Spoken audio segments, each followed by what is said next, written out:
या देवी सर्वभूतेषु मा कूष्मांडा रूपेण संस्थिता नमस्तस्यै नमस्तस्यै नमस्तस्यै नमो नमः। आप सभी भक्तों को चौथे नवरात्रि की हार्दिक शुभकामनाएं। दोस्तों, नवरात्रि पूजन के चौथे दिन कूष्मांडा देवी के स्वरूप की उपासना की जाती है। कहा जाता है कि जब इस सृष्टि का कोई अस्तित्व नहीं था, तब इन्हीं देवी ने इस संपूर्ण ब्रह्मांड की रचना की थी और इसी कारण माता कूष्मांडा ही इस सृष्टि की आदि स्वरूपा तथा आदि शक्ति मानी जाती है। माँ कूष्मांडा का निवास सूर्य मंडल के भीतर की लोक में है।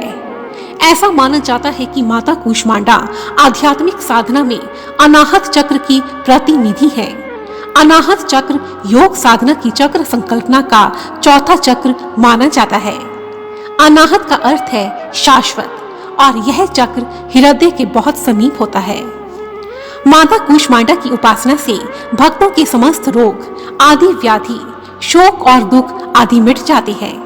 इनकी भक्ति से आयु यश बल और आरोग्य की वृद्धि होती है। यदि मनुष्य सच्चे हृदय से माँ कूष्मांडा की शरण में चला जाता है तो माँ प्रसन्न होकर उसे परम पद प्रदान करती है। ऐसी मान्यता है कि जिन जातकों की कुंडली में सूर्य कमजोर होता है, उन्हें देवी कूष्मांडा की पूजा विधि पूर्वक करनी चाहिए। आइए अब जानते हैं माता कूष्मांडा का स्वरूप। माता कूष्मांडा की 8 भुजाएं हैं और इसी कारण यह देवी अष्टभुजा देवी के नाम से भी जानी जाती है। माता के 7 हाथों में क्रमशः कमंडल, धनुष, बाण, कमल पुष्प, अमृत पूर्ण कलश, चक्र तथा गदा है। माता की 8वें हाथ में सभी सिद्धियों और निधियों को प्रदान करने वाली जप माला है। माता कूष्मांडा का वाहन सिंह है। माँ कूष्मांडा के तेज से 10 दिशाएं प्रकाशित हो रही हैं। कहा जाता है कि माँ कूष्मांडा के अंदर सूर्य के समान अत्यधिक तेज है। शब्द कूष्मांडा का संधि विच्छेद कुछ इस प्रकार से है। कूष्म का अर्थ है फूलों के समान हंसी और आंट का अर्थ है ब्रह्मांड, अर्थात वह देवी जिन्होंने अपनी फूलों जैसी मुस्कान से संपूर्ण ब्रह्मांड को अपने गर्भ में उत्पन्न किया, वही माँ कूष्मांडा देवी है। आइए अब सुनते हैं माता कूष्मांडा की पावन कथा। प्रेम से बोलो कूष्मांडा माता की जय। ऐसा कहा जाता है कि जब इस सृष्टि का कोई अस्तित्व नहीं था और चारों तरफ केवल अंधेरा ही अंधेरा था, तब ऐसे में एक छोटी सी ऊर्जा के गोले ने जन्म लिया और वह ऊर्जा का गोला देखते ही देखते चारों तरफ प्रकाशित होने लगा। फिर उस गोले ने एक नारी का रूप धारण कर लिया। वह नारी कोई और नहीं बल्कि आदि स्वरूपा आदि शक्ति कूष्मांडा माता ही थी। माता कूष्मांडा ही इस संपूर्ण ब्रह्मांड की रचयिता है। इनका निवास स्थान सूर्य मंडल के भीतरी लोक में है और इस प्रकार कूष्मांडा माता सभी प्राणियों को ऊर्जा प्रदान करती है।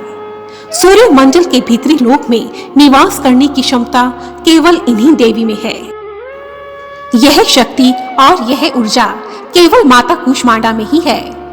माता कूष्मांडा ने पहले 3 प्राणियों की रचना की। ये 3 सर्वोच्च देवियां थी। अपनी बाईं आंख से उन्होंने एक आतंककारी रूप बनाया और उसका नाम महाकाली रखा और अपनी माथे वाली आंख से उन्होंने एक और रूप बनाया जिसका नाम उन्होंने माता महालक्ष्मी रखा। फिर उन्होंने दाहिनी आंख से एक दयालु और मुस्कुराता हुआ रूप बनाया जिसका नाम उन्होंने महासरस्वती रखा। महाकाली के शरीर से एक नर और एक नारी ने जन्म लिया। नर के 5 सिर और 10 हाथ थे। उन्हें शिव भगवान का नाम दिया गया। नारी का 1 सिर और 4 हाथ थे। उसका नाम उन्होंने सरस्वती रखा। महालक्ष्मी के शरीर से एक नर और एक नारी ने जन्म लिया। नर के 4 सिर और 4 हाथ थे। माँ कूष्मांडा ने उनका नाम ब्रह्मा रखा, जबकि स्त्री का नाम लक्ष्मी रखा। उसका 1 सिर और 4 हाथ थे। जब माँ कूष्मांडा ने महासरस्वती की ओर देखा, तब उन्होंने एक नर और एक नारी को जन्म दिया। नर का 1 सिर और 4 हाथ थे। उसका नाम विष्णु रखा गया और स्त्री का एक सिर और 4 हाथ थे, उसका नाम शक्ति रखा गया। उन्होंने तब शिव भगवान को शक्ति, ब्रह्मा जी को सरस्वती और विष्णु जी को लक्ष्मी पत्नी के रूप में प्रदान किए। उसके बाद माता कूष्मांडा ने स्वयं एक शक्ति और दिव्य ऊर्जा के रूप में प्रवेश किया। मां कूष्मांडा आंतरिक शक्ति का ही एक रूप मानी जाती है। इन्होंने त्रिदेवों और देवियों की रचना की। उन्होंने सृष्टि की संरचना का कार्यभार त्रिदेवों को सौंपा। तो यह थी माता कूष्मांडा की पावन कथा। प्रेम से बोलो मां कूष्मांडा की जय, मां कूष्मांडा की जय। आइए अब जानते हैं माता कूष्मांडा की पूजन विधि। नवरात्रि के चौथे दिन सुबह स्नान कर हरे रंग के वस्त्र पहने, मां कूष्मांडा का ध्यान करते हुए मां के चित्र के समक्ष घी का दीपक जलाएं। फिर मां को अक्षत, गंध, लाल पुष्प, सफेद कुम्हड़ा, लाल चूड़ी, लाल चुन्नी इत्यादि अर्पित करें। मां के समक्ष इन मंत्रों का यथासंभव जाप करें। ये मंत्र है ओम कूष्मांडाय नमः। दूसरा मंत्र है या देवी सर्वभूतेषु सृष्टि रूपेण संस्थिता नमस्तस्यै नमस्तस्यै नमस्तस्यै नमो नमः। इन मंत्रों के जाप से मां कूष्मांडा अति प्रसन्न होती है। यदि आपके घर में कोई लंबे समय से बीमार है तो इस दिन मां से उनके स्वस्थ होने की प्रार्थना करें। इसके पश्चात माता कूष्मांडा की पवित्र कथा सुने और परिवार सहित मां कूष्मांडा की प्रेम से आरती करें। आरती के पश्चात मां कूष्मांडा को मालपुए का भोग अर्पित करें।